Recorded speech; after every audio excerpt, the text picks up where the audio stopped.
In this video, I'm gonna teach you how to use all special moves in Jujutsu Shenanigans. It's a very easy process, so make sure to follow along. In this video, I'm gonna be talking about the special for the Honored One, the Vessel, and the Restless Gambler.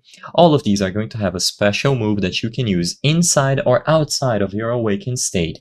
To my knowledge, these special moves do not change between the standard state and the awakened one. So all that you have to do is to press R on your keyboard to use your special. If you are playing on mobile, you will have to tap the star icon. So first, for the King of Curses, Sukuna, you will be able to use your special, which is a feint. So whenever you initiate any move, your character will do an animation like this, but if you press R during the animation, it is going to be cancelled and the cooldown is going to be refunded. So as you saw, I started glowing and I cancelled my move and I refunded the cooldown. As you can see, this time I was late, but if you are able to press R during the animation, you can cancel it and get the cooldown back. So this special is wonderful for baiting other people into countering, and after they try to counter and miss because you baited them, you get an opening to attack. So this is all you have to do. Press R on your keyboard or tap the star icon immediately upon starting any move and you will cancel it and basically feint them.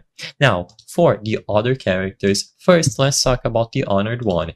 Now, for the Honored One, your special move will allow you to do an aerial kick and teleports towards the enemy. This is only going to work if the enemy is higher than you. Finally, for the Restless Gambler, all that you have to do once again is press R and immediately these two doors are going to be summoned. What this is going to do, as you might expect, is a parry. So the name is Gachinko Club Bouncer and you are going to guard yourself with two shutter doors, and if hit while the counter is active, you will smash through the shutter doors, knocking back the enemy. So always try to time this whenever an enemy attacks you. It has a cooldown of 12 seconds.